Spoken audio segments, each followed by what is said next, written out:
ओम श्री गणेशाय नमः। ओम श्री परमात्मने नमः। श्री रामांक। तुलसी के राम की बाल छवि। लेखक पंडित श्री छेदी लाल छेदी जी। साहित्य अलंकार।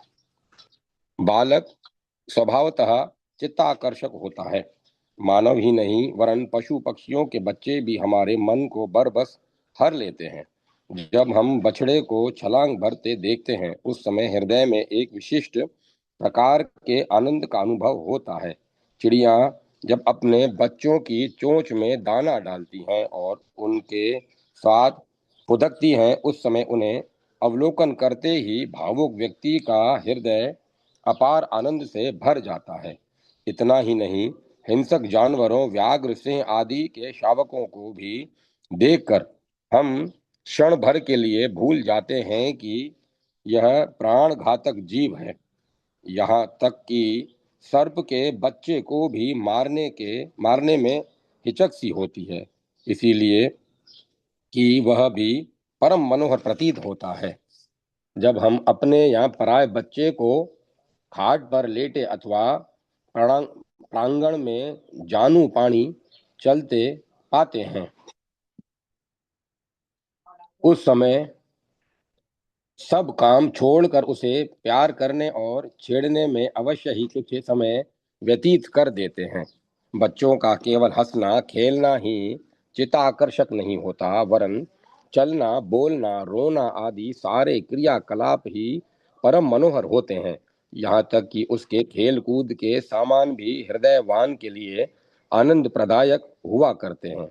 काव्य जगत के सृष्टा भी बाल छवि बाल लीला बाल सौंदर्य के चित्रण में रस लेते हैं और उसमें अपने को तन्मय कर लेते हैं। कविवर सूरदास जी प्रभुति का बाल लीला वर्णन अनूठा है। संत शिरोमणि गोस्वामी तुलसीदास जी ने भी अपने उपास्य देव श्री राघवेंद्र के बाल छवि चित्रण में कमाल किया है। आपके राम के अंग अंग में कोटि कोटि काम देवों की आभा है। काम कोटि छवि श्याम शरीरा, नील कंज बारिद गंभीरा, अरुण चरण पंकज नख ज्योति, कमल दलहीन बैठे जनु मोती, रेख कुलीस ध्वज अंकुश सोहे, नुपुर धुनि सुनि मुनि मन मोहे, कटी किंकनी उदर त्रय रेखा, नाभि गंभीर गभीर जान जेहि देखा, भुज विशाल भूषण जुत भूरी, हिय हरि नख अति शोभा रूरी, उर मणिहार पदिक की शोभा, विप्र चरण देखत मन लोभा, कंबु कंठ अति चिबुक सुहाई, आनन अमित मदन छवि छाई, दोई दोई दसन अदर अरु नारे, नासा तिलक को बरने प्यारे, सुंदर छवन सुचारु कपोला, अति प्रिय मधुर तोत्रे बोला, चिकन कच कुंचित गबु आरे, बहु प्रकार रची मातु सवारे, पित जुगालिया तनु पहिराई, जानू पानी बिछरन मोहि भाई, रूप सकीन नहीं कहीं श्रुति शेषा, सो जानई सपने सपने हूँ जेहि देखा। बाल सौंदर्य का इतना स्वाभाविक और सुंदर चित्रण सामान्यतः अन्यत्र दुर्लभ है। राम के उपयोग में आने वाली वस्तुओं का चित्रण भी अद्वितीय प्रतीत होता है। राम के पालने भी प्राकृतिक काश्तकार नहीं बनाते, उनकी रचना भी कामदेव द्वारा ही होती है। कनक रतन में पालनो रच्यो मनहु, मार सुधार विभित खिलौना, किंकनी लागे मंजुल मुक्ताहार। मार सुतहार द्वारा निर्मित पालने पर जब राम लेटकर झूलने लगते हैं तब वे कैसे लगते हैं, यह गोस्वामी जी से सुनिए। मदन मोर के चंद की झलकनी, निद्रती तनु ज्योति, नील कमल मणि जलद की उपमा, कहे लघु मति मोती, मातु सुकृत फल राम लला, लघु लघु लोहित ललित है पद, पानी अधर एक रंग, को कभी को छवि कहीं सके, नख सिक सुंदर सब अंग, परिजन रंजन राम लला। गोस्वामी जी के राम केवल नहा धो लेने पर ही सुंदर नहीं लगते, बल्कि धूलि धूसरित अंग भी कामदेव की शोभा को परास्त करते हैं। अति सुंदर शोभत धुरी भरे, छवि भूरी अनंग की धूरी धरे। आपके राम इतने सुंदर हैं कि उनके साथ जिनकी उपमा दी जाती है वे भी सकुचा से जाते हैं। खंजन मीन कमल सकुचत तब, जब उपमा चाहत कभी देन। माता के साथ बालक का चिर संबंध रहता है। माता की गोद में बालक इतना सुशोभित होता है, उतना अन्य के अंग में नहीं। सामान्यतः बाल सौंदर्य चित्रण में कवि बालक को माता की गोद में ही देखना चाहते हैं, पर बालक राम अपने पिता की गोद में ही तुलनीय शोभा पाते हैं। सवेरे अलसाए हुए राम महाराज दशरथ की गोद में कैसे लगते हैं यह देखिए। अवधेश के द्वारे सकारे गई सूत, गोद के भूपति लेन किसे, अवलोकी हो सोच विमोचन को, ठगी सी रही जे न ठगे धिक से। तुलसी मन रंजन रंजित अंजन, नैन सुख जन जातक से, सजनी शशि में समशील उबे, नवलीन सरोरुह से बिकसे। अब भगवान राम को अजिर बिहारी के रूप में अवलोकन कीजिए। अन्य बालकों की भांति ही बालक राम भी आंगन में धूल धूसरित होकर खेलते हैं, पर अन्य बालकों से उनकी शोभा न्यारी है। बाल विनोद करत रघुराई, विचरत अजिर जननी सुखदाई। मरकत मृदुल कलेवर श्यामा, अंग अंग प्रति छवि बहु कामा। नव राजीव अरुण मृदु चरना, पदज रुचिर नख शशि धुति हरना। ललित अंक कुलिसादिक चारी, नुपुर चारु मधुर रवकारी। चारु पुरट मणि रचित बनाई, कटि किंचिन कल मुखर सुहाई। कौशल्या जब बोलन जाई, ठुमक ठुमक प्रभु चहहि पराई। धूसर धूरी भरे तनु आए, भूपति बेहसी गोद बिठाए। भोजन करत चपल चित इत उत, अवसर पाई बाजी चले, किलकत मुख दधि ओधन लपटाई। गोस्वामी जी ने राघवेंद्र की सभी अवस्थाओं का वर्णन करते हुए बाल लीला पर विशेष ध्यान दिया है। रामचरितमानस कवितावली, बरवे, रामायण, गीतावली आदि में आपने राम की बाल लीला का अलौकिक ढंग से वर्णन किया है। राम के अंग प्रत्यंग की शोभा वर्णन में आपने अपार प्रतिभा का परिचय दिया है। बालक राम के दांत, लटें, अधर, मोती की माला, कुंडल, कपोल आदि का चित्रण कवितावली में इस प्रकार पाया जाता है। बरदंत की पंगति, कुंदकली, अधराधर, पल्लव, खोलन की, चपला चमके घन बीच जगे छवि, मोतिन माल अमोलन की। घुघरारी लटे लटके मुख ऊपर, कुंडल लोल कपोलन की। नेव छावरी प्राण करे तुलसी, बलि जाऊं लला इन बोलन की। चौपाई, दोहे, कवित, सवय आदि के अतिरिक्त गय पद में भी आपने राम की बाल लीला के मार्मिक चित्र प्रस्तुत किए हैं, जो सुर के गए बाल लीला संबंधी पदों से कम स्थान नहीं रखता। ऐसे पदों का बाहुल्य गीतावली में है, यथा आंगन फिरत घुट रूवनी धाय, नील जलद तनु श्याम राम शिशु जननी, निरखी मुख निकट बुलाए। बंदुक सुमन अरुण पद पंकज, अंकुश प्रमुख छिन बनी आए।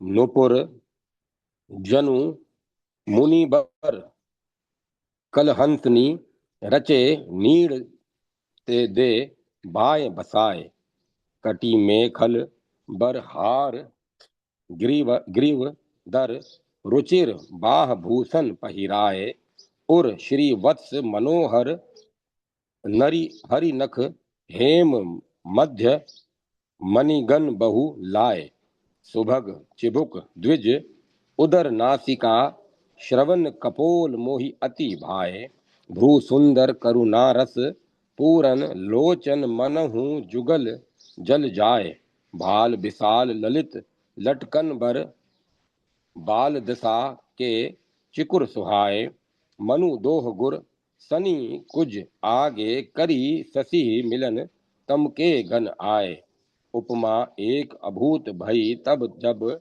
जननी पट पित ओढ़ाए। अब कुछ बड़े होकर राम अपने अनुजों एवं सखाओं के साथ साकेत की गलियों में विचरने लगे। नगरवासी उनका रूप निरख कर निहाल तो होते ही हैं, पर गोस्वामी जी अपने किशोर राम को इस रूप में अवलोकन करते हैं। करतल बाण धनुष अति सोहा, देखत रूप चराचर मोहा, जिन बिथिन बिहरिह सब भाई, थकित होई सब लोग लुगाई, पद त्राण पहने सरयू तट बिहारी, राघवेंद्र के दर्शन कीजे, पद पंकजनी मंजू बनी पनही, धनु ही सर पंकज पानी लिए, लरिका संग खेलत डोलत है, सरजू तट चौहट आठ हिये। सखाओं के साथ नौका विहार करते हुए तुलसी के राम का अवलोकन कवितावली में कीजिए। सरजू भर तीरहि तीर फिरे रघुबीर, सखा अरुबीर सबे, धनुहि के तीर निशंग कसे, कटि पीत दुकुल नवीन फबे। इस प्रकार हम पाते हैं कि गोस्वामी जी ने रघुकुल कमल दिवाकर राम की शिशु अवस्था से किशोरावस्था तक का क्रमबद्ध ढंग से और परम मनोहर रूप में वर्णन किया है, जो अन्यत्र दुर्लभ है। जय माता सरस्वती, जय मां सरस्वती। धनुषधारी के प्रति लेखक श्री हरि कृष्ण दास जी गुप्त। हरि, कहो मेरे धनुषधारी, मेरे बारे में क्या सोचा? मेरा भी कुछ ख्याल है तुम्हें। कोटि कोटि जन्म बीत गए हैं मेरे चित्त को तुम्हारे चिंतन की चौखट पर सिर पटकते। हाँ, कोटि कोटि जन्म, पर तुम तक के मस नहीं हुए, तुम्हारे कानों पर जूं तक नहीं रेंगी। आखिर इतनी खफगी क्यों? ऐसा कौन भारी अपराध बन गया है मुझसे? कौन से मैंने तुम्हारे हाथी घोड़े खोल लिए हैं? कुछ तो बोलो, तनिक तो जीवा को कष्ट दो। बात तो यह है कि सीधे पर सब रोब जमाते हैं, टेढ़े के आगे हाथ जोड़ते हैं। तुम कौन दुनिया के निराले हो जिसने तुम्हारी हृदय निधि का अपहरण किया है? उसे तो मुक्ति प्रदान की, और मैं जो तुम पर अपना सर्वस्व निछावर कर रही हूं, उसके साथ यह व्यवहार।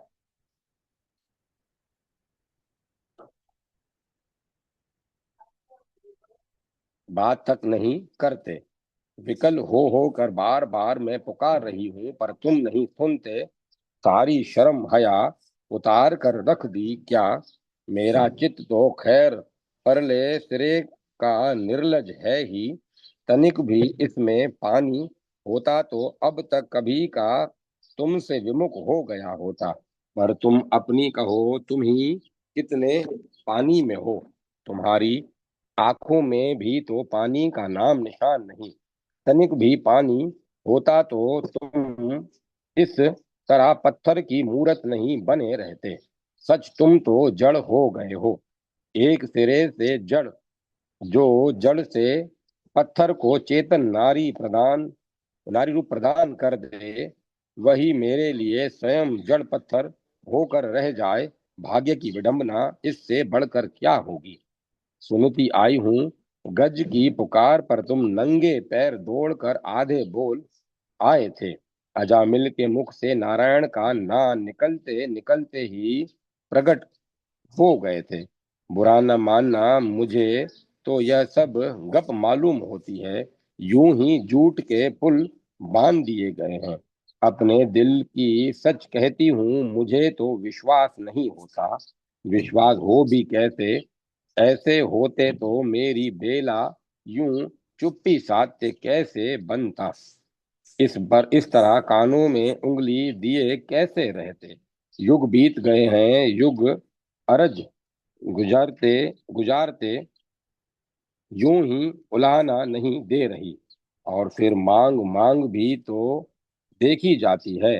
मेरी मांग, मेरी चाह तो एकदम साधारण है। मैं मुक्ति नहीं चाहती, तुम्हारी नित्य चरण किंकरी भी नहीं बनना चाहती। मेरी कामना तो केवल इतनी सी है कि तुम्हारे धनुषधारी रूप एक बार मेरे लिए मुझ पर सक्रिय हो, बस एक बार।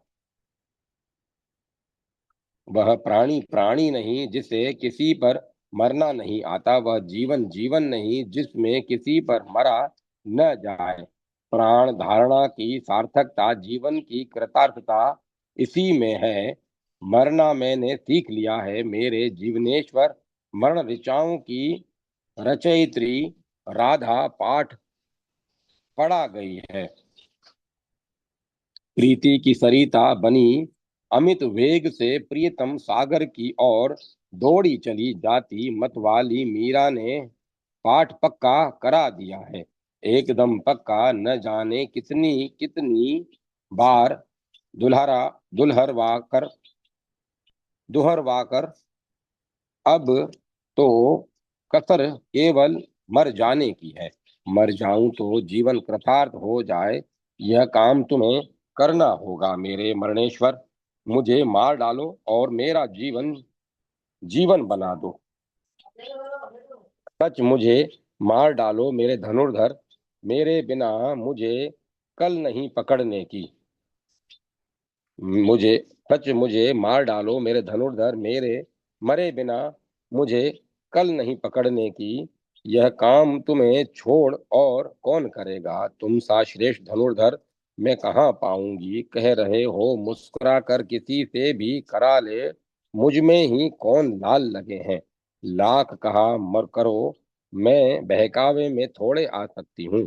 तुम्हारे सुरखाब के परों का मुझे भली भांति पता है। कण कण में कण कण के मर्म की ज्ञात्री गीता गुरु आनी पहले ही मेरे कान में मंत्र फूंक गई है। राम शस्त्र भृता महम। गीता की शिक्षा को भुलावे में डालना सरल नहीं। भले ही तुम मायापति हुआ करो, समझे। कैसी विचित्र बात है। विस्मय से भरी जाती हूँ। मैं ही क्या, जगत भरेगा।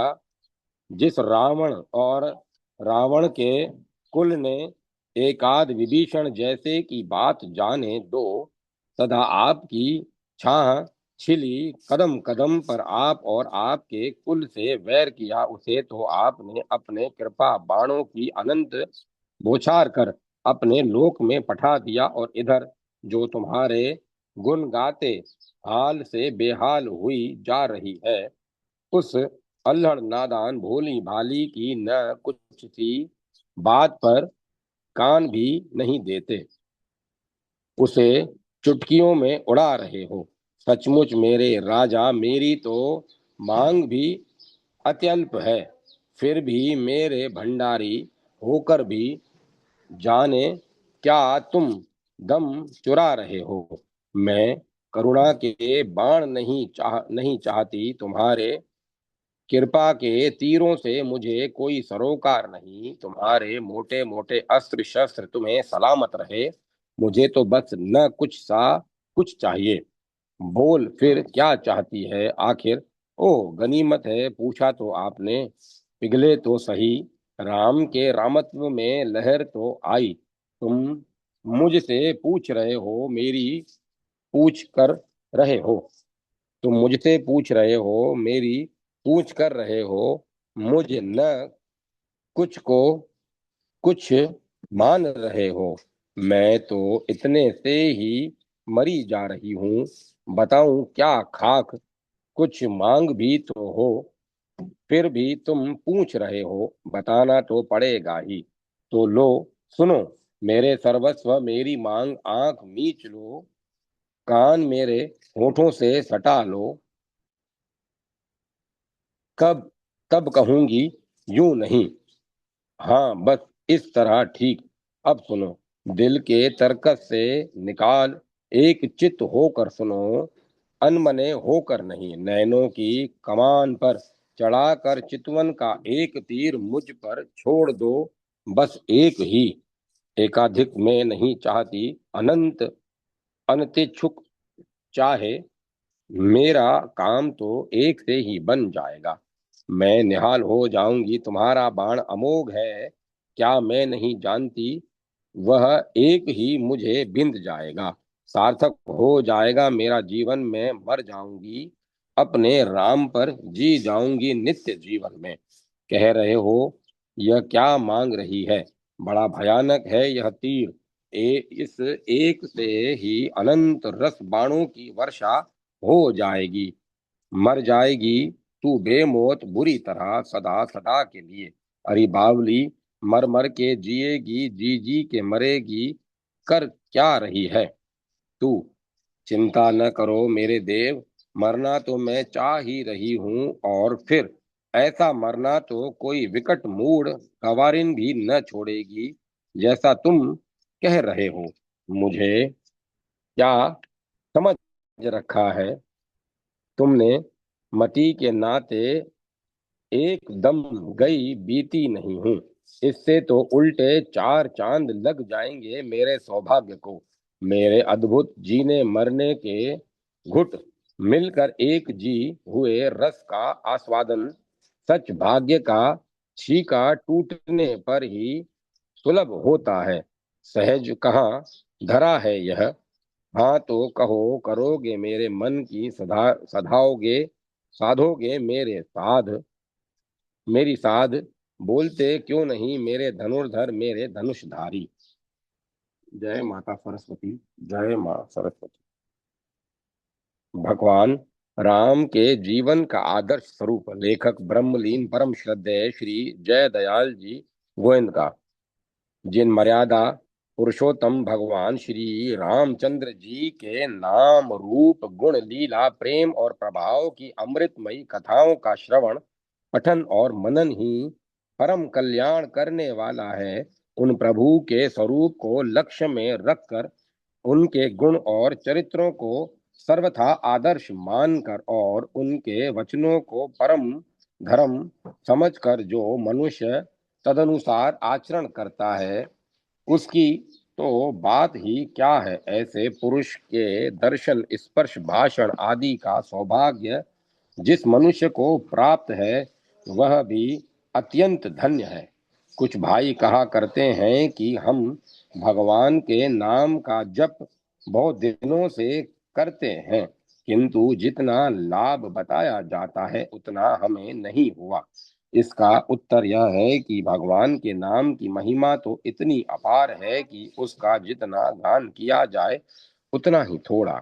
नाम जप करने वालों को लाभ नहीं दिखता, इसमें प्रधान कारण है 10 नाम अपराधों को छोड़कर जप न करना। 10 सत्पुरुषों की निंदा, अश्रद्धालुओं के बीच नाम महिमा का कथन, विष्णु और शंकर में भेद बुद्धि, वेदों में अश्रद्धा, शास्त्रों में अश्रद्धा, गुरु में अश्रद्धा, नाम महिमा में अर्थवाद की कल्पना, शास्त्र निषिद्ध कर्म का आचरण, नाम के बल पर शास्त्र विहित कर्म का त्याग तथा अन्य धर्मों से नाम की तुलना, ये 10 नाम अपराध हैं।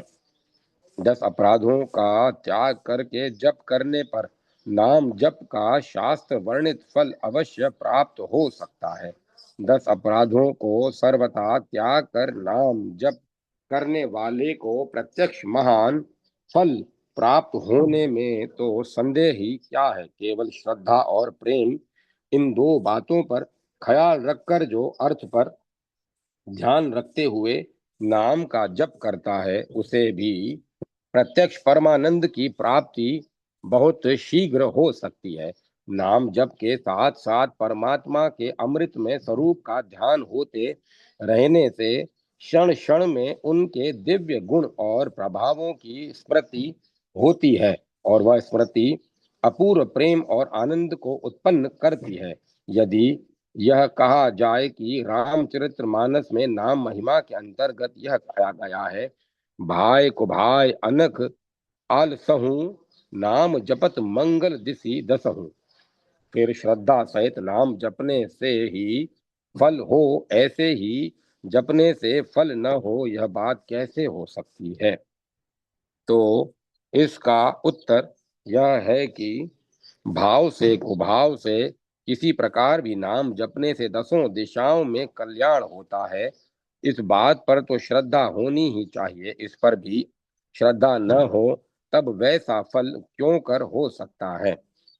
इस पर यदि कोई कहे कि विचार द्वारा तो हम श्रद्धा करना चाहते हैं परंतु मन इसे स्वीकार नहीं करता, इसके लिए क्या करें? तो इसका उत्तर यह है कि बुद्धि के विचार से विश्वास करके ही नाम जप करते रहना चाहिए। भगवान पर विश्वास होने के कारण तथा नाम जप के प्रभाव से आगे चलकर पूर्ण श्रद्धा और प्रेम अपने आप ही प्राप्त हो सकते हैं। परंतु यदि अर्थ पर ध्यान रखते हुए जप किया जाए तो और भी शीघ्र परमानंद की प्राप्ति हो सकती है। बहुत से भाई कहते हैं कि हम लोग वर्षों से मंदिरों में भगवान के दर्शन करने जाते हैं परंतु हमें विशेष कोई लाभ नहीं हुआ। इसका क्या कारण है? इसका उत्तर यह है कि विशेष लाभ न होने में एक कारण तो है श्रद्धा और प्रेम की कमी तथा दूसरा कारण है भगवान के विग्रह दर्शन का रहस्य न जानना। मंदिर में भगवान के दर्शन का रहस्य है उनके रूप, लावण्य, गुण, प्रभाव और चरित्र का स्मरण मनन करके उनके चरणों में अपने को अर्पित कर देना, परंतु ऐसा नहीं होता। इसका कारण रहस्य और प्रभाव जानने की त्रुटि ही है।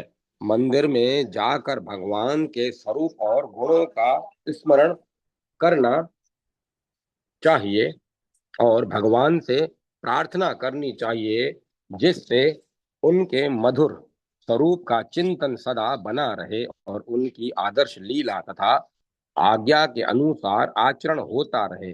जो ऐसा करते हैं उन्हें भगवत कृपा से बहुत ही शीघ्र प्रत्यक्ष शांति प्राप्त होती है। देह त्याग के बाद परम गति मिलने में तो संदेह ही क्या है।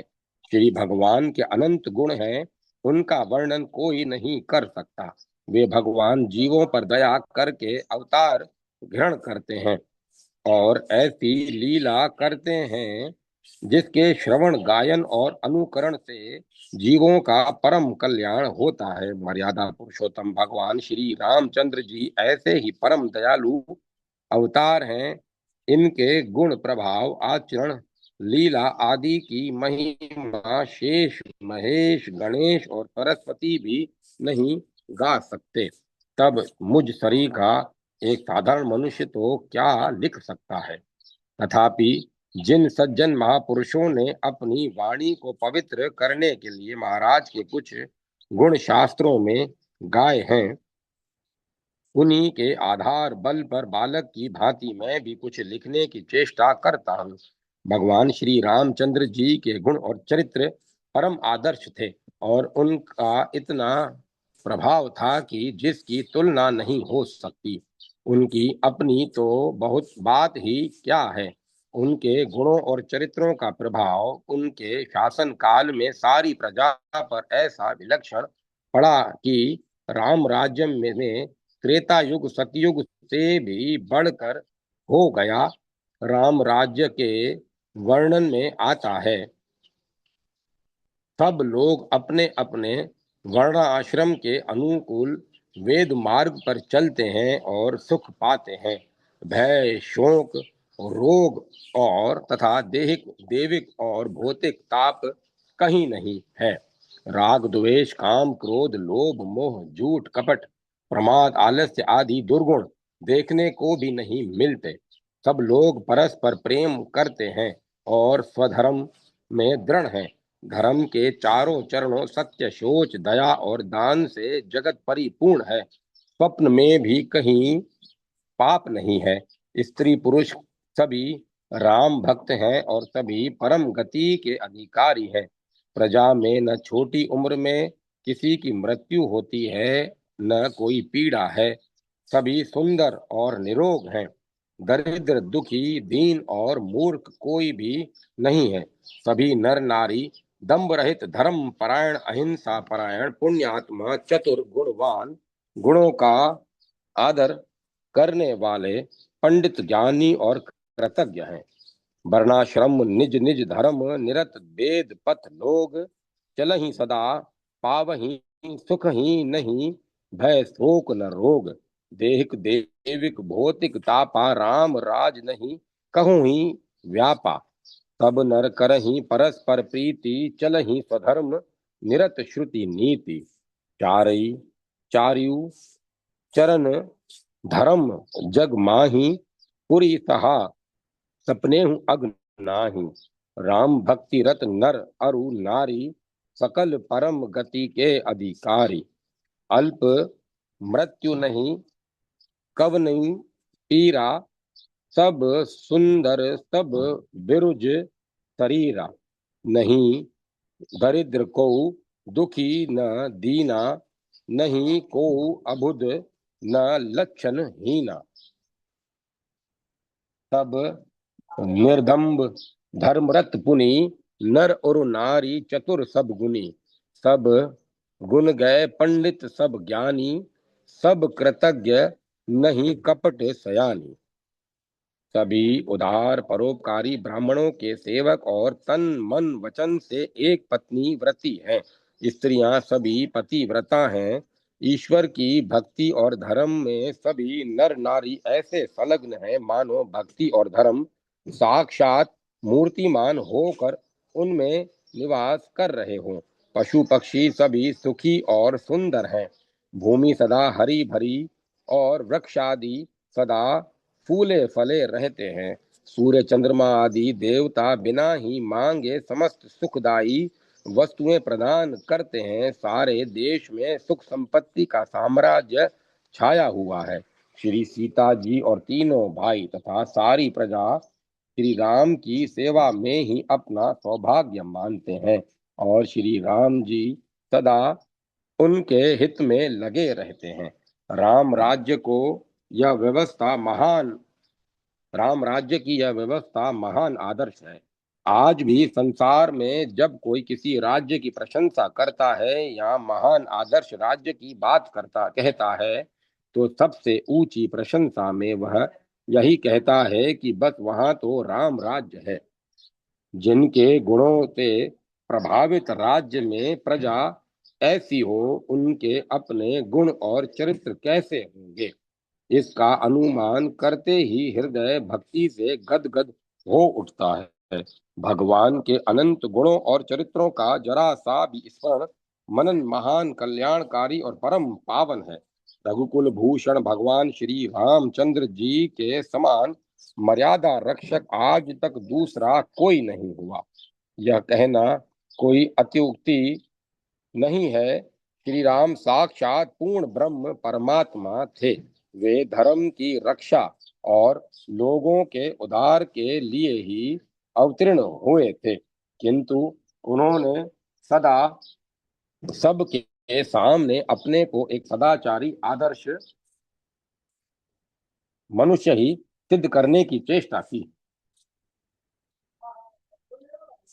उनके आदर्श लीला चरित्रों के पढ़ने सुनने और स्मरण करने से हृदय में अत्यंत पवित्र भावों की लहरें उठने लगती हैं और मन मुग्ध हो जाता है। उनका प्रत्येक कर्म अनुकरण करने योग्य है।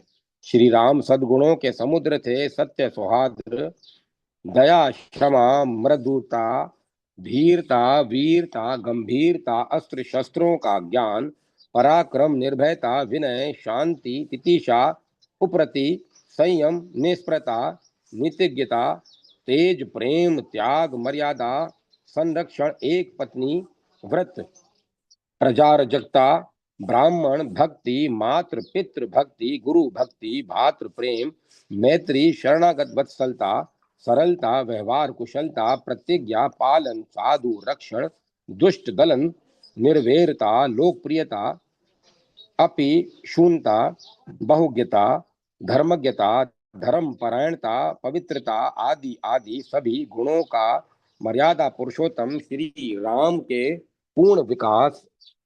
राम में पूर्ण विकास था। संसार में इतने महान गुण एक व्यक्ति में कहीं नहीं पाए जाते। वाल्मीकि रामायण के बाल कांड और अयोध्या कांड के आदि में भगवान राम के गुणों का बड़ा ही सुंदर वर्णन है। उसे अवश्य पढ़ना चाहिए। माता पिता, बंधु मित्र, स्त्री पुत्र, सेवक प्रजा आदि के साथ उनका जैसा असाधारण आदर्श बर्ताव था, उसे स्मरण करते ही मन आनंद मग्न हो जाता है। श्री राम जैसी लोकप्रियता कहीं देखने में ही नहीं आती। उनकी लीला के समय ऐसा कोई भी प्राणी नहीं था जो श्री राम के प्रेम माधुर्य मधुर बर्ताव से मुग्ध न हो गया हो। केकई का राम के साथ अप्रिय एवं कठोर बर्ताव भगवान की इच्छा और देवताओं की प्रेरणा से लोक हितार्थ हुआ था। इससे यह सिद्ध नहीं होता कि केकई को श्री राम प्रिय नहीं थे, क्योंकि जिस समय मंथरा ने रानी केकई को राम के विरुद्ध उकसाने की चेष्टा की है, उस समय स्वयं केकई ने ही उसे यह उत्तर दिया है। उपजे राम धर्म के ज्ञाता, गुणवान, जितेंद्रिय, कृतज्ञ, सत्यवादी और पवित्र होने के साथ ही महाराज के बड़े पुत्र हैं, अतः युवराज होने का अधिकार उन्हीं को है। वे दीर्घ जीवी होकर अपने भाइयों और नौकरों का पिता की भांति पालन करेंगे। भला उनके अभिषेक की बात सुनकर तू इतना जल क्यों रही है? मेरे लिए जैसे भरत आदर के पात्र हैं, वैसे ही बल्कि उससे भी बढ़कर राम हैं। वे कौशल्या के से भी बढ़कर मेरी बहुत सेवा किया करते हैं। यदि राम को राज्य मिल रहा है तो उसे भरत को ही मिला समझ, क्योंकि रामचंद्र अपने भाइयों को अपने ही समान समझते हैं। कैसा सुंदर वात्सल्य प्रेम है श्री राम पर केकई का! कितना प्रेम, विश्वास और भरोसा था! इससे यह स्पष्ट समझ में आ जाता है कि केकई का कठोर बर्ताव उसके स्वभाव से नहीं हुआ, भगवत इच्छा से ही हुआ था। जो पितु मातु कहे बन जाना, तो कानन सत अवध समाना। श्री भरत जी के साथ जब केकई जी वन में पहुंचती हैं, तब श्री रामचंद्र जी सबसे पहले उन्हीं से मिलते हैं और उन्हें समझा बुझाकर उनका संकोच दूर करते हैं। प्रथम राम भेटी केकई, सरल स्वभाव, भगति मति भेय, पग परी किन्ह प्रबोधु बहोरी, काल करम विधि सिर धरी खोरी। सबसे पहले राम जी केकई माता से मिले और अपने सरल स्वभाव तथा भक्ति से उनकी तपती हुई बुद्धि को तर शीतल कर दिया। फिर चरणों में गिरकर काल कर्म और विधाता के सिर दोष मढ़कर उनको सांत्वना दी। पंचवटी के पंचवटी में एक दिन बात ही बात में लक्ष्मण जी ने भरत जी की बड़ाई करते हुए माता केकई की निंदा कर दी। उन्होंने कहा, जिसके पति महाराज दशरथ जी और पुत्र साधु स्वभाव भरत जी हैं, यह माता केकई ऐसी निर्दय स्वभाव वाली कैसे हुई? यह सुनते ही भगवान राम ने कहा, हे तात, तुमको मजली माता केकई की निंदा कभी नहीं करनी चाहिए। इक्ष्वाकु कुल नाथ भरत की ही बात करो, और तो क्या लंका विजय के पश्चात जब दिव्य धाम से महाराज दशरथ जी आए, तब उनसे भी हाथ जोड़कर यह प्रार्थना करते हैं, हे धर्मज्ञ, आप मेरी माता केकई और भाई भरत जी पर प्रसन्न हो। आपने जो केकई को यह शाप दिया था कि मैं तुम्हारा पुत्र सहित त्याग करता हूँ, यह भयंकर शाप है। प्रभु, पुत्र सहित माता केकई को स्पर्श भी पुत्र सहित माता केकई को स्पर्श भी न करें। जब आप अयोध्या लौटते हैं, तब भी पहले माता केकई से मिलते हैं और समझा बुझा कर उन्हें सुखी करते हैं। इससे बढ़कर मातृभक्ति का और क्या उदाहरण होगा। पितृभक्ति मर्यादा पुरुषोत्तम का पितृभक्ति भी मर्यादा पुरुषोत्तम की पितृभक्ति भी अनूठी है। पिता की स्पष्ट आज्ञा के पालन करने की तो बात ही क्या, पिता का संकेत मात्र पाकर आपने प्रसन्नता पूर्वक 14 वर्ष के लिए अयोध्या का त्याग कर दिया। श्री दशरथ जी ने वन गमन के लिए इन्हें स्पष्ट शब्दों में आज्ञा नहीं दी थी। कैकई माता के द्वारा ही आपको फिर पिता दशरथ की मौन संपत्ति का पता लगा था मौन सम्मति का पता लगा था। उसी को आपने स्वीकार किया। भारी से भारी विपत्ति को संपत्ति मानकर उसे सिर चढ़ा लिया। जब माता कैकई ने बड़ी कठोरता के साथ सब बातें आपको सुनाई, तब आपने बड़े हर्ष के साथ नियम विनय पूर्वक शब्दों में उत्साह दिखलाते हुए कहा, हे माता, मैं महाराज पिताजी की आज्ञा से आग में भी कूद सकता हूँ, तीक्ष्ण विष भी पी सकता हूँ और समुद्र में भी कूद सकता हूँ। सुनो जननी, सोई सुतु बड़ भागी, तो पितु मातु बचन अनुरागी। तनय मातु पितु तोष निहारा, दुर्लभ जननी सकल संसारा। मुनिगण मिलनु विशेषी, बन सबहि भांति हित मोर।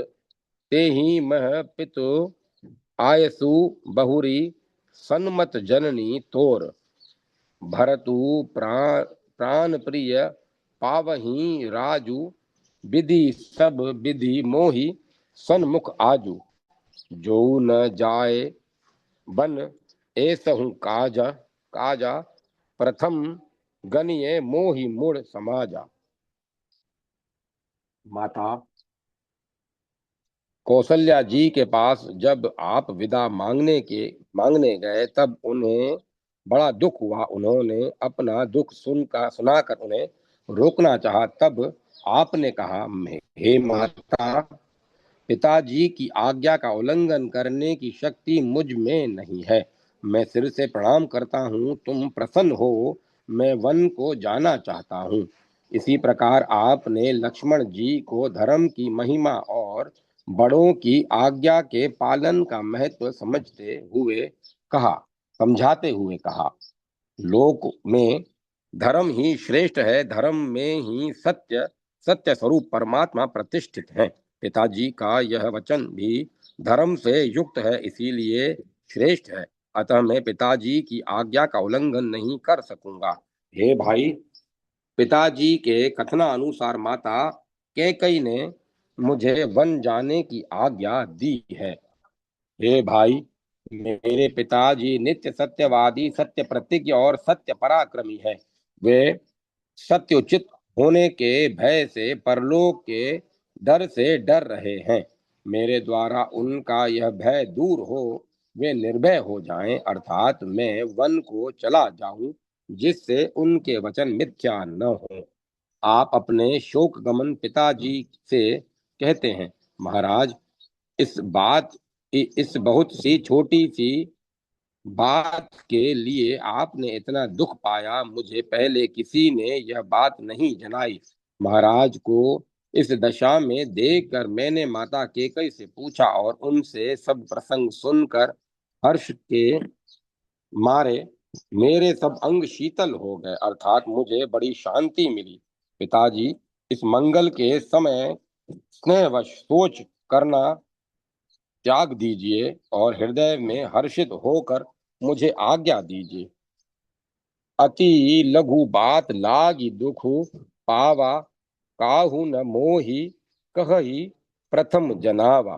देखी गोसाही पूछही माता, सुनी प्रसंगु भय शीतल गाता। मंगल समय स्नेह बस सोच करी हरियु तात, आयुषु देहि हर्षि हिय कहीं पुल के प्रभु गात। इतना कहते कहते प्रभु श्री रामचंद्र जी के सभी अंग पुलकित हो गए। धन्य है आपकी पितृ भक्ति को, जिसके कारण स्नेहवश होकर सत्यसंध दशरथ जी ने आपका स्मरण करते हुए ही शरीर का त्याग कर दिया। गुरु भक्ति भगवान श्री रामचंद्र जी की गुरु भक्ति भी आदर्श है। गुरु के प्रति कितनी आदर बुद्धि, कितना विश्वास, उनकी सेवा में कैसी प्रसन्नता और उनके साथ बोल चाल में कैसी विनय होनी चाहिए। इन बातों का आदर्श श्री राम की गुरु भक्ति में मिलता है। मुनि विश्वामित्र जी आपके शिक्षा गुरु हैं। विद्यानिधि भगवान ने उनसे विद्या ग्रहण की। मुनि के साथ राम लक्ष्मण दोनों भाई जनकपुर में पधारे हैं और गुरु की आज्ञा से नगर की शोभा देखने के बहाने नगर निवासी नर नारियों को नेत्रों का परम लाभ प्रदान करने के लिए जनकपुर में जाते हैं। वहां कुछ देर हो जाती है, तब मन में संकोच करते हैं कि गुरु जी कहीं नाराज तो न होंगे। इस प्रसंग में श्री तुलसीदास जी कहते हैं, कोतहु दे की चले गुरु पाही, जानी विलंबु त्रास मन माही। जासु त्रास डर कहे डर होई, भजन प्रभाव देखावत सोई। सबय सप्रेम विनीत अति सकुच, सहित दो भाई गुरु पद पंकज नाई। सिर बैठे आए सु पाई। तो राहत को दोनों भाई विनय पूर्वक मानो प्रेम से जीते हुए प्रेम पूर्वक श्री गुरु जी के चरण कमल दबाते हैं। तेई दो बंधु प्रेम जनु जीते, गुरपद कमल पलोटत प्रीते।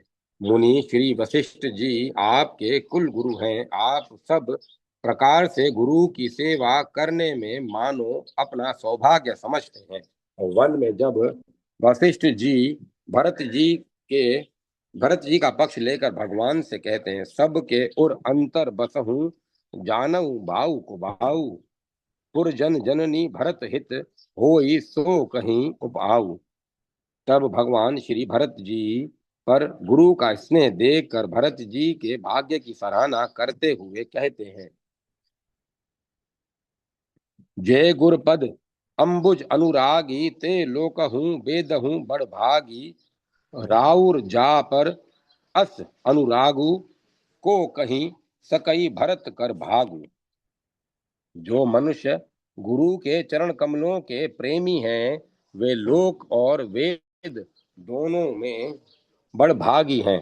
फिर जिस पर आपका ऐसा स्नेह है, उस भरत के भाग्य का तो कौन बखान कर सकता है। और इसी प्रसंग में वशिष्ठ जी से फिर कहते हैं, नाथ तुम्हारे ही हाथ उपाऊ, सब कर हित रुख राउरी राखे।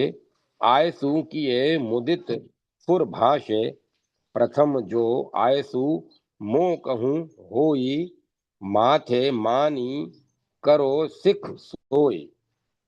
हे नाथ, उपाय तो आपके ही हाथ है। आपका रुख रखने में और आपकी आज्ञा को सत्य कहकर प्रसन्नता पूर्वक पालन करने में ही सबका हित है।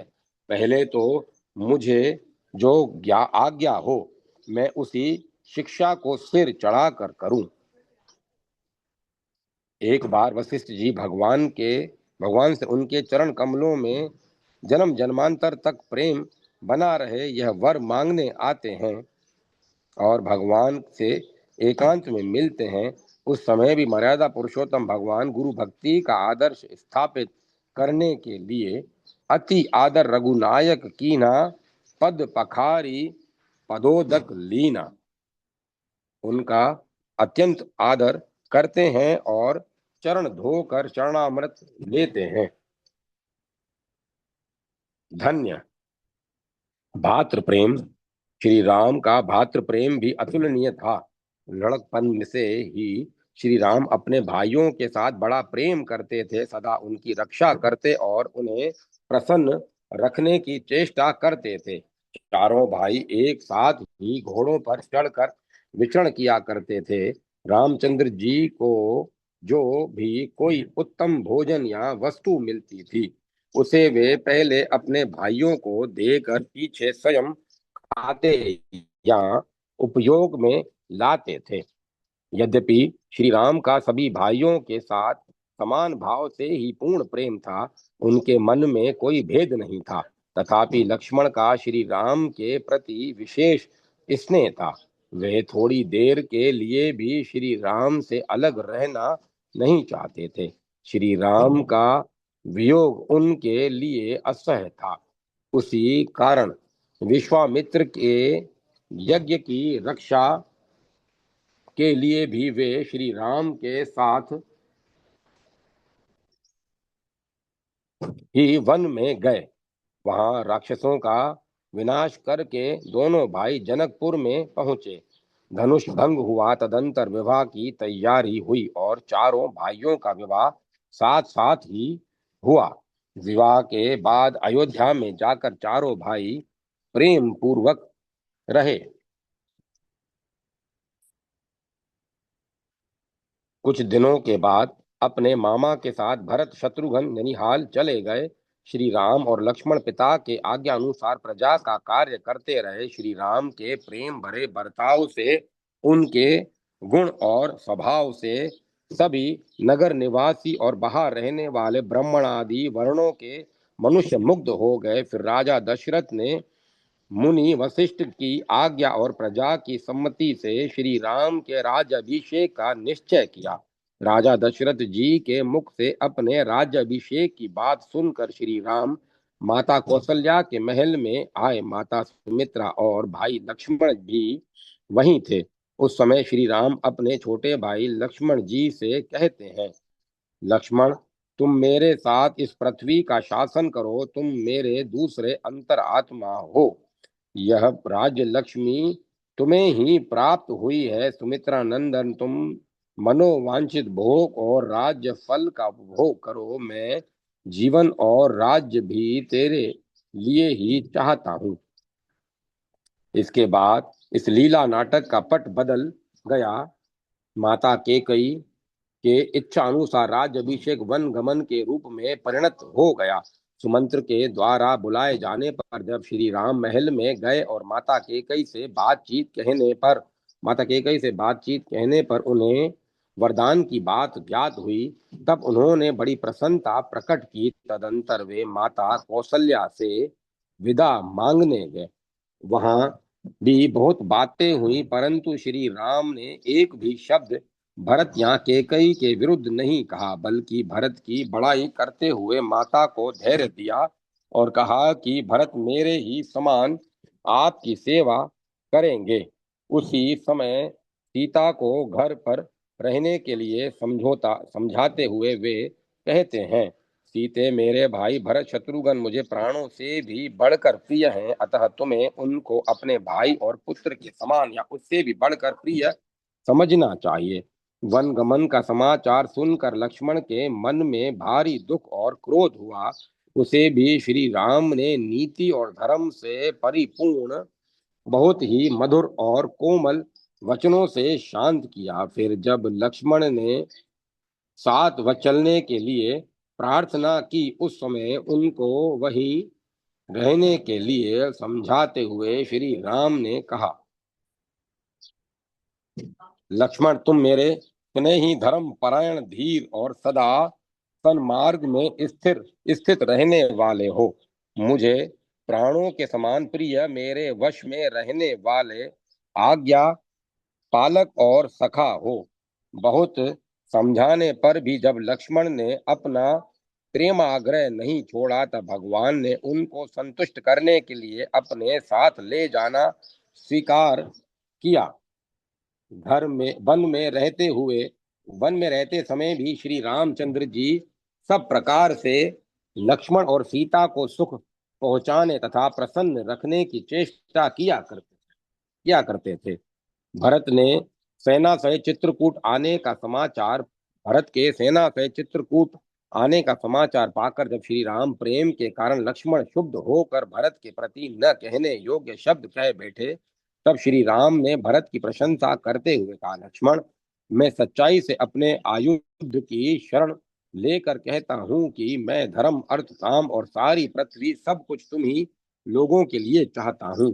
लक्ष्मण, मैं राज्य को भी भाइयों के संग्रह और सुख के लिए ही चाहता हूँ तथा मेरे विनयी भाई भरत तुम और शत्रुघ्न को छोड़कर यदि मुझे कोई भी सुख होता हो तो उसमें आग लग जाए। मैं समझता हूँ कि मेरे वन में आने की बात कान में पड़ते ही भरत का हृदय स्नेह से भर गया है, शोक से उसकी इंद्रियां व्याकुल हो गई हैं, अतः वह मुझे देखने के लिए आ रहा है। उसके आने का कोई दूसरा कारण नहीं है।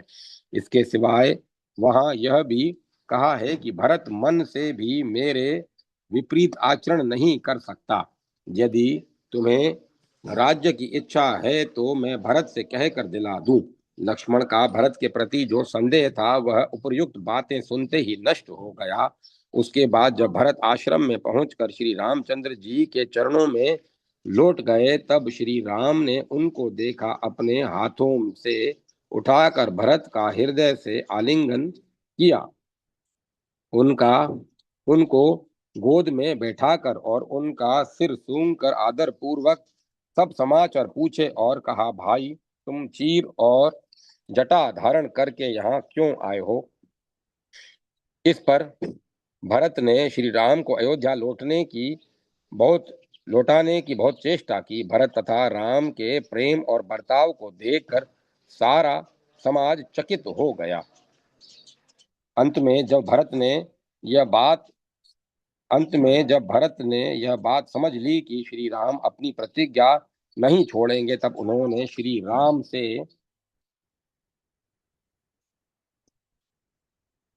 उनकी पादुकाएं मांगी। उनकी प्रार्थना स्वीकार करके श्री राम ने अपनी पादुका देकर उनको विदा कर दिया। वे उन पादुकाओं को आदर पूर्वक सिर पर धारण करके अयोध्या लौट आए। उन पादुकाओं को राज्याभिषेक करके उनके आज्ञा अनुसार राज्य का शासन करने लगे और स्वयं श्री राम की ही भांति मुनि वेश धारण करके नंदी ग्राम में रहे। उनके बाद सीता हरण हुआ, लंका पर चढ़ाई की गई, रावण के साथ भयानक युद्ध आरंभ हो गया। यहाँ एक दिन रावण के शक्ति बाण से लक्ष्मण के मूर्छित हो जाने पर श्री राम ने जैसी विलाप लीला की, उससे छोटे भाई लक्ष्मण पर उनका कितना प्रेम था इसका पता चलता है। वहां श्री राम ने कहा, महातेजस्वी लक्ष्मण ने वन आते समय जिस प्रकार मेरा अनुसरण किया था उसी प्रकार अब मैं भी उसके साथ यमलोक को जाऊंगा। यह सदा सर्वदा ही मेरा प्रिय बंधु और अनुयायी रहा है। हाय, कपट युद्ध करने वाले राक्षसों ने आज इसे इस अवस्था में पहुंचा दिया। जो भाई अपने लिए सब कुछ छोड़कर मरने को और सब तरह का कष्ट सहने को तैयार हो, उसके लिए चिंता और विलाप करना तो उचित ही है, परंतु श्री राम ने तो इस प्रसंग में विलाप की पराकाष्ठा दिखाकर भातृ प्रेम की बड़ी ही सुंदर शिक्षा दी है। श्री हनुमान जी द्वारा संजीवनी बूटी मांग कर सुवेशण ने लक्ष्मण को स्वच्छ कर दिया। युद्ध में रावण मारा गया, लंका पर विजय हो गई। भगवान राम अयोध्या लौटने के लिए तैयार हुए। उस समय विभीषण ने श्री राम को बड़े आदर और प्रेम से विनय पूर्वक कुछ दिन रुकने के लिए कहा। तब श्री रामचंद्र जी ने उत्तर दिया, राक्षेश्वर, मैं तुम्हारी बात न मानूं ऐसा कदापि संभव नहीं, परंतु मेरा मन उस भाई भरत से मिलने के लिए छटपटा रहा है जिसने चित्रकूट तक आकर मुझे लौटा ले जाने के लिए सिर झुकाकर प्रार्थना की थी, और मैंने जिसके वचनों को स्वीकार नहीं किया था, उस प्राण प्यारे भाई भरत से मिलने में मैं अब कैसे विलंब कर सकता हूँ। यद्यपि इसके बाद विमान में बैठकर श्री राम, सीता और लक्ष्मण सब इसके बाद विमान में बैठकर सीताराम, लक्ष्मण और सब मित्रों के साथ अयोध्या पहुंचे। वहां भी भरत से मिलते समय उन्होंने अद्भुत भातृ प्रेम दिखलाया। राज्य करते समय भी श्री राम हर एक कार्य में अपने भाइयों का परामर्श लिया करते थे। जिस किसी प्रकार से उनको सुख पहुंचाने और प्रसन्न रखने की चेष्टा करते थे। एक समय लवणासुर के अत्याचारों से घबराए हुए ऋषियों ने उसे मारने के लिए भगवान से प्रार्थना की। भगवान ने सभा में प्रश्न किया कि लवणासुर को कौन मारेगा, किसके जिम्मे यह काम रखा जाए। परंतु तुरंत ही भरत ने उसे मारने के लिए उत्साह प्रकट किया। इस पर शत्रुघ्न ने कहा कि भरत जी ने तो और भी बहुत से काम किए हैं, आपके लिए भारी से भारी कष्ट सहन किए हैं, फिर भरत जी बड़े भी हैं, मुझ सेवक के रहते हुए यह परिश्रम इनको नहीं देना चाहिए। इस कार्य के लिए तो मुझे ही आज्ञा मिलनी चाहिए। तब श्री राम ने उनकी प्रार्थना स्वीकार करके कहा कि वहां का राज्य भी तुम्ही को भोगना पड़ेगा, मेरी आज्ञा का प्रतिवाद न करना। शत्रुघ्न को राज्यभिषेक की बात बहुत बुरी लगी। उन्होंने बहुत पश्चाताप किया, परंतु राम आज्ञा समझकर उसे स्वीकार करना पड़ा। इस प्रकार वचनों में बांधकर उनकी इच्छा न रहने पर भी छोटे भाई को राज्य सुख देना रामसरी के बड़े भाई का ही काम था। इसके बाद प्रतिज्ञा में बंध जाने के कारण जब आपको भाई लक्ष्मण का त्याग करना पड़ा, उस समय श्री राम के लिए लक्ष्मण का वियोग असह्य हो गया। वहां पर कवि ने कहा है, लक्ष्मण का त्याग करके श्री राम दुख और शोक से में निमग्न हो गए तथा पुरोहित, मंत्री और शास्त्रज्ञों को बुलाकर उनसे कहने लगे, मैं आज ही धर्म पर प्रेम रखने वाले वीर भरत का अयोध्या के राज्य पर अभिषेक करूंगा और उसके बाद वन में जाऊंगा। शीघ्र ही समस्त सामग्रियां इकट्ठी की जाएं, देरी न हो, क्योंकि मैं आज ही जिस जगह लक्ष्मण गया है वहां जाना चाहता हूं। इस पर भरत ने राज्य की निंदा करते हुए कहा, मैं आपके बिना पृथ्वी का राज्य तो क्या कुछ भी नहीं चाहता, अतः मुझे भी साथ ही चलने की आज्ञा दीजिए। इसके बाद भरत के कथनानुसार शत्रुघ्न को भी मथुरा से बुलाया गया और मनुष्य लीला का नाटक समाप्त करके अपने भाइयों सहित श्री राम परम धाम पधार गए। श्री राम के भातृ प्रेम का यह केवल दिग्दर्शन मात्र है।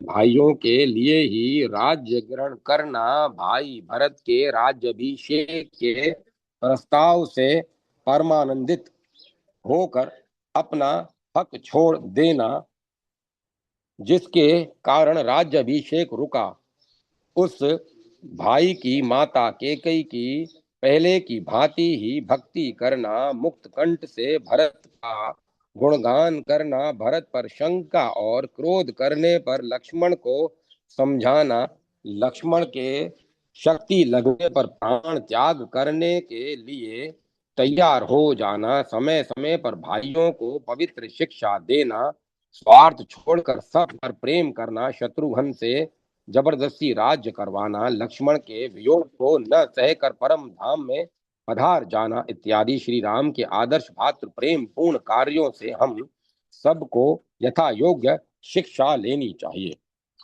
इसके बाद पत्नी प्रेम और एक पत्नी व्रत है, फिर सखाओं से प्रेम, प्रजावत्सलता आदि अनेक प्रभु की गुणगान इसमें किया गया है। इस अध्याय में, अध्याय और लंबा है, समय की मर्यादा है, इसीलिए अभी बीच में विराम देता हूँ। जय माता सरस्वती, जय माँ सरस्वती। ओम नमः शिवाय, ओम नमो भगवते वासुदेवाय। ओम एम रीम क्लीम चामुंडाय विच्चे राम लक्ष्मण जानकी जय बोलो हनुमान की। अब कथा को विराम दिया जाता है। ओम तत्सत। ओम तत्सत। ओम तत्सत।